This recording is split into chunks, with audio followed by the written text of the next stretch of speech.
Hello, and welcome to another episode of TacoBytes, your daily bite of Degen, episode number 653, coming to you live from somewhere, nowhere, Singapore.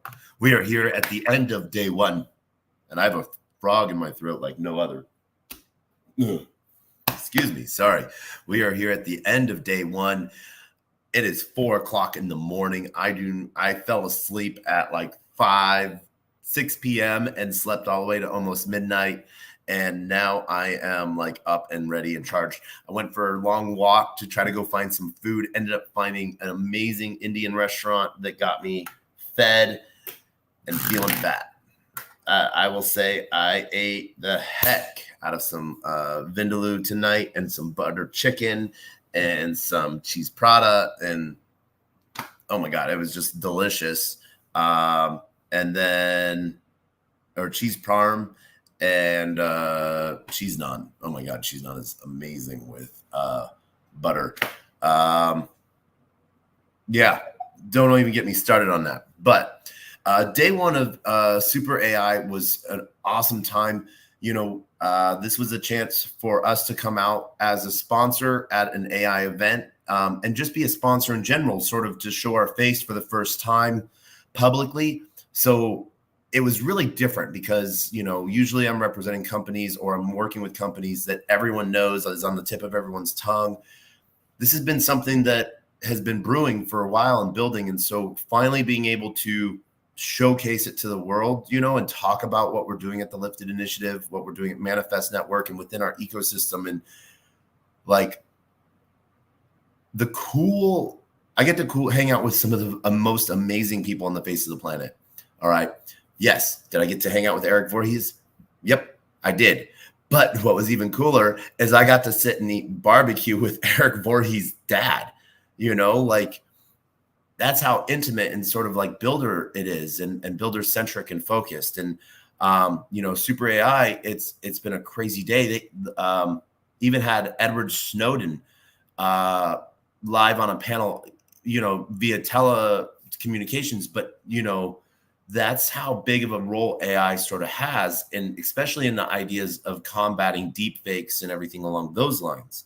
So it's really interesting to see when people sort of, say that AI is fake or like that it's going to take their job. Closed source AI is what's, in my opinion, is the issue. ChatGPT, don't get me wrong, is amazing. Great UI, perfect UI. They are killing it. They are crushing it. But when we have states, literally like state of California or India, that are telling people the amount of GPUs they can have is just over like 6 PlayStations, that they can't be trusted with open source AI because who knows what they'll do with it, that only big tech companies can properly give people the guidance for AI or properly guide AI in what people should or shouldn't know.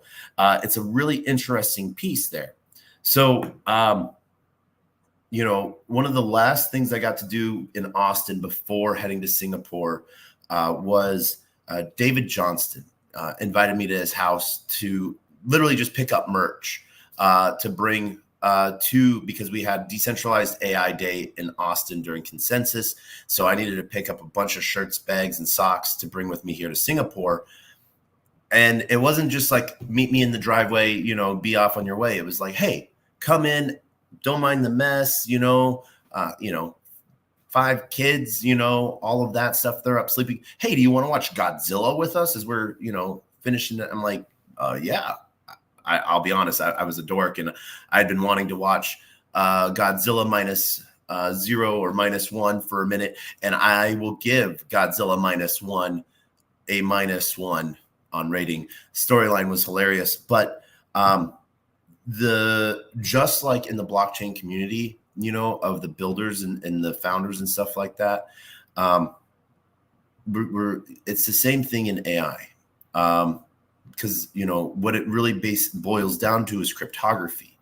And some of these people have been in the trenches for a lot longer than any of us, like we thought we were cool in 2009 learning about Bitcoin, being one of 8 people to use it. I thought I was cool in 2012 when I learned about it, and I thought I had a mathematical proof to do good, that it was better to do good. But I got to listen to some of the stories, I guess you would call them war stories, how in like the 90s, cryptography, encryption, not even like high-end stuff, but 128-bit encryption, the same thing you use as a password to get into your phone was considered munitions by the US government, because it was encryption. Nothing should be encrypted because then people could hide things, and so the idea behind that was like, no, it's open source, build it. So what's really cool, one of the stories I got to hear that I've been talking about a few times over the past few days, is how they would print out, pages of books of the algorithm of the code itself, and bind it and put it and turn it into a book, and then go through customs and like declare it and be like, hey, like we were told that this might be munitions, but we don't know. And, customs being customs is like, oh, it's a book, it's written paper. It's, no, you're fine. And then what's really hilarious, I don't even want to know if I want to call it hilarious, but serious, was they would then write out that 400 plus pages of lines upon lines of code. They would retype it out in batches and stuff like that. And so that's what like the early cryptographers were doing in the 90s. And now we have states like California that are doing the same thing of limiting the amount of access that you should have to AI, that open source AI is an enemy.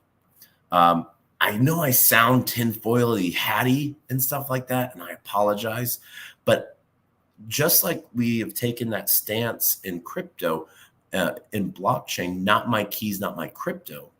What it really means is not my keys, not mine. Because we say crypto, but it means so much more of what you can do with it, and with a cryptographic signature. You're proving ownership of data.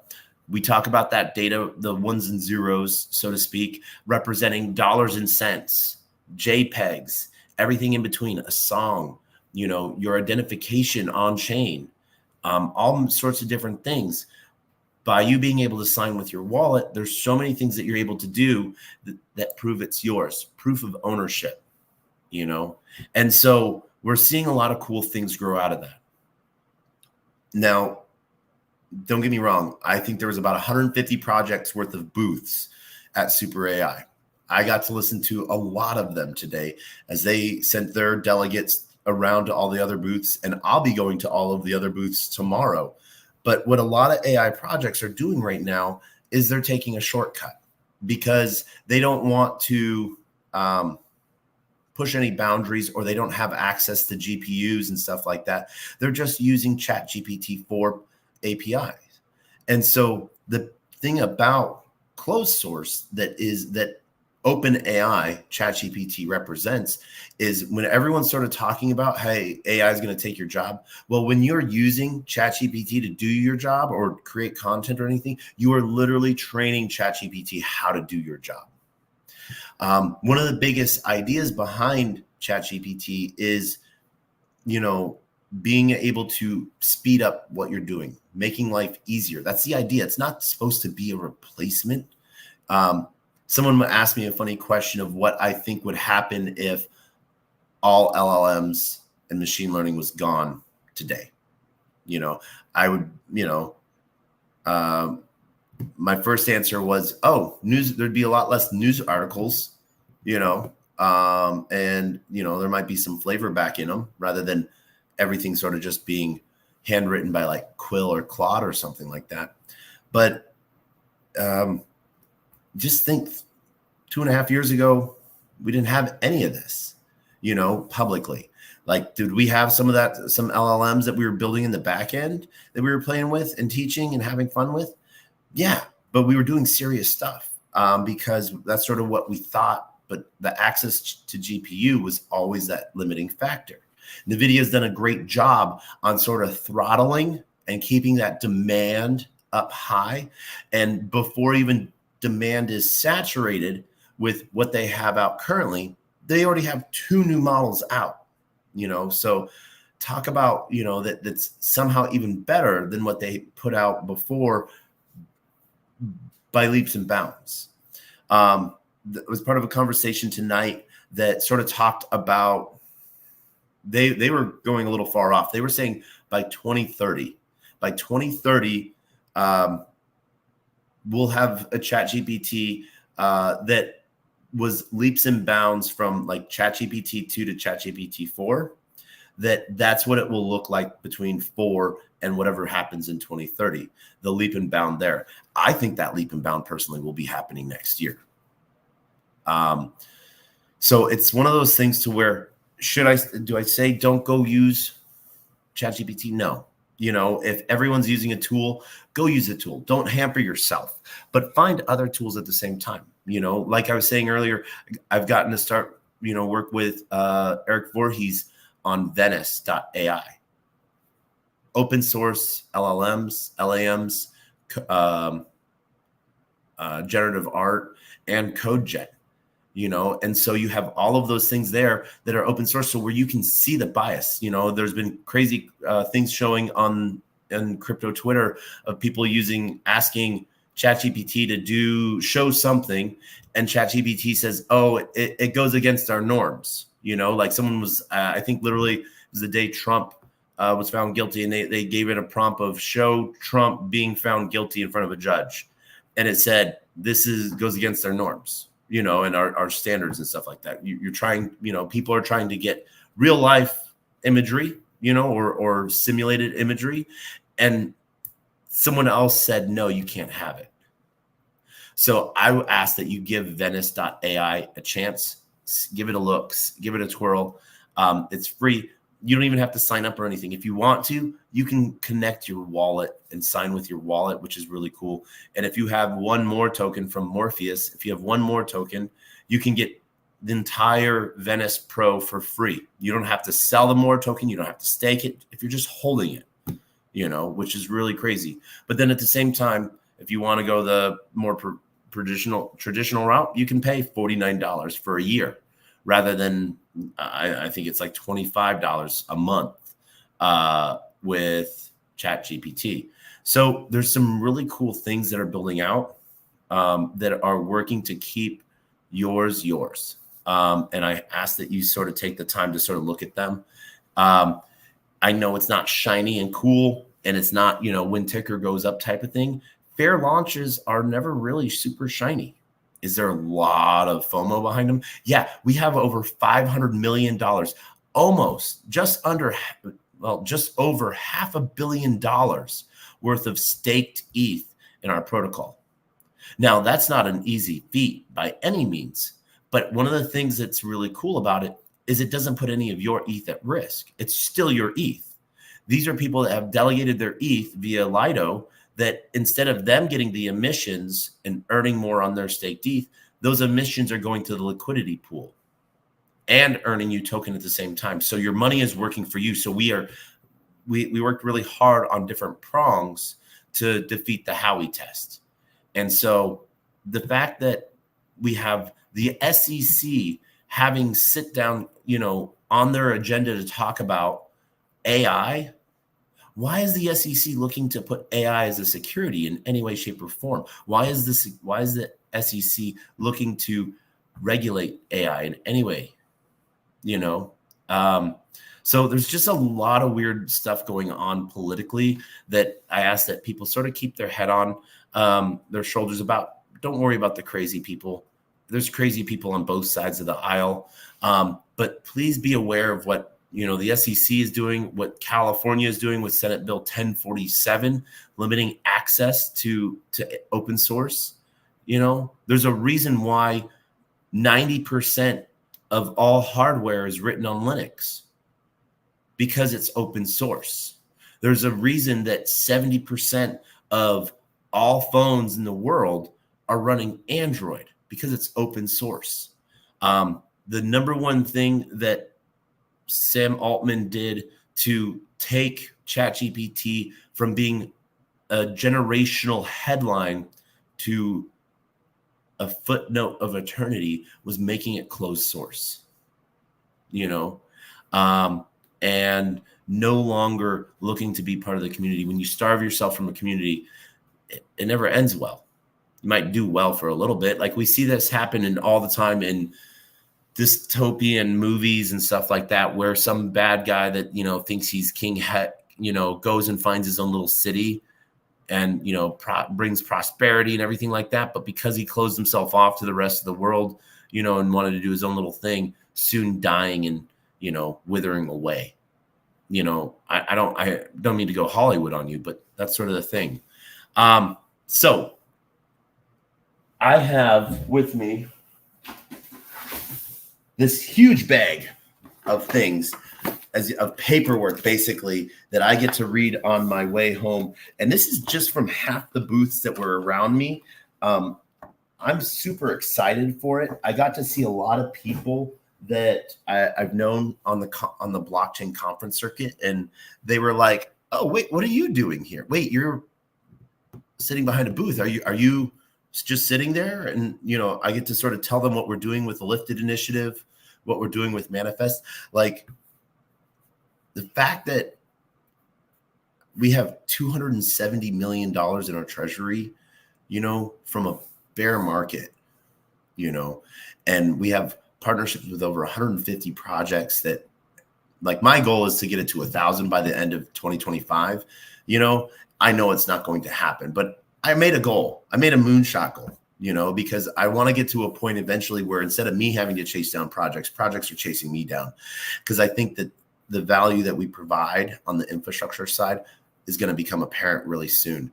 Some of the really cool conversations I got to have today was with IO.net. And we sort of talked about some of the issues they've had over the last, couple months, and the FUD and stuff like that, of the idea of what they're trying to present, how they're presenting it. And then people that don't understand everything make absurd comments that sort of just don't really provide any value other than to try to push their own agenda. So it's a really interesting take to sort of see that people will try to take down good stuff to push their own agenda. And this, it's not like it's anything new. I apologize if I'm sounding a little naive on that. But, and I'm not, I'm not. But I got to meet some of the Salesforce team today, the CRM tool. They're using a huge piece of AI. But they're just using ChatGPT. They're using a ChatGPT API until they build out their own LLM. Who knows when they'll do that, But I let them turn me into a Viking today. I guess the way I was standing, or however, the AI chose out of all the different formats that it, prompts that it chose Vikings. So maybe from the red beard. I don't know, but I thought I looked really good. I thought that was really fun.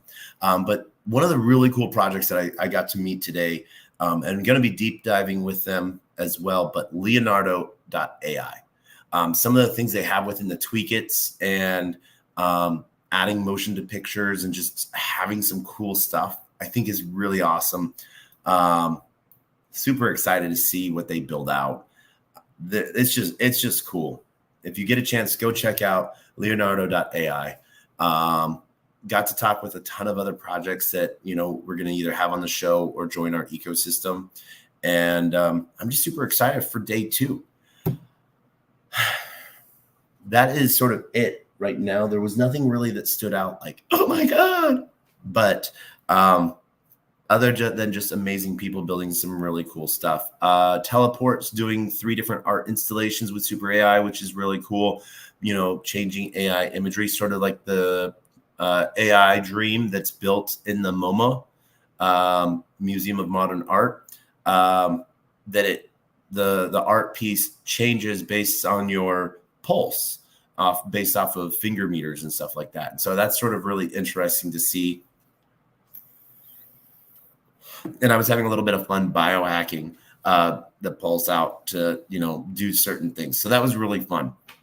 But like I said, we're not going to go through any LP positions. It is 4:30 in the morning almost, and I have to be up in 3 hours to be at the conference for another amazing full day.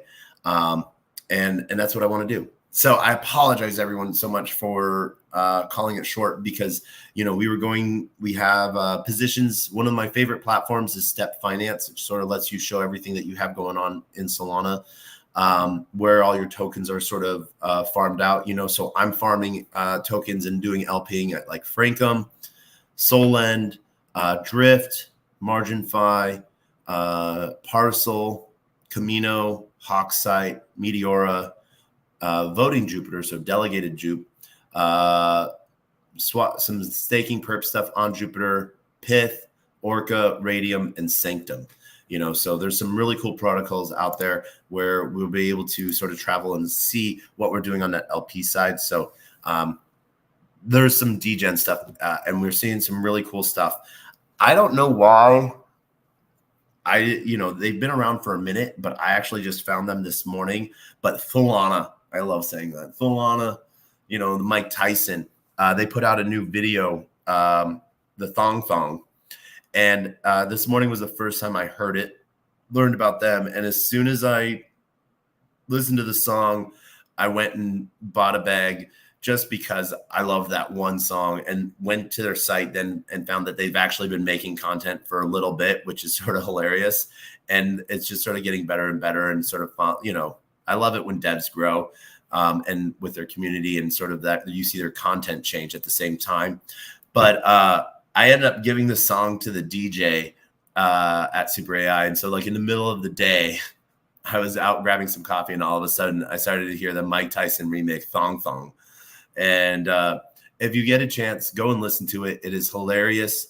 Don't buy a bag if, based off of any advice. I literally went and bought a bag just because I love the effort that they put into making that music video. And that was sort of like, I'm like, that's worth the entertainment value for me. I'm easily entertained.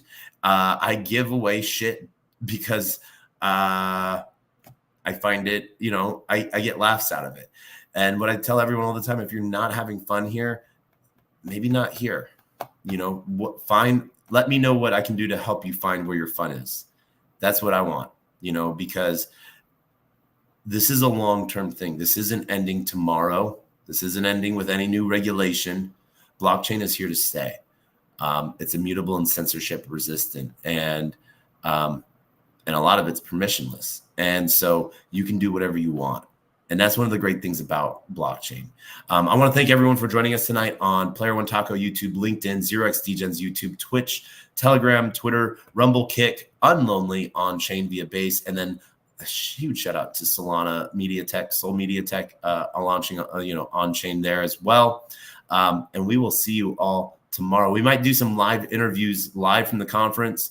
We're not going to probably do it as a Twitter space, but just a Twitter video. So check in, see what we're doing tomorrow, and we hope you have a great, wonderful day. And as we end every space the same way, with our words of wisdom and the greatest, worst knock-knock joke on the face of the planet. As we've ended this episode 652 times so far the same exact way, we might as well make it 653. But as always, a closed mouth cannot be fed. You cannot feed a closed mouth, meaning if no one knows you're looking for opportunity can never come and knock it. If opportunity does come knocking and no one answers, it's going to keep on walking. With that, I want to give a huge shout out and thanks to everyone joining us. Huge shout out and love in all my heart to Liam. And I hope everyone has a great day, night, wherever you are. GM. But with that, we end with the greatest, worst knock-knock joke on the face of the planet, and that is knock-knock. Who's there?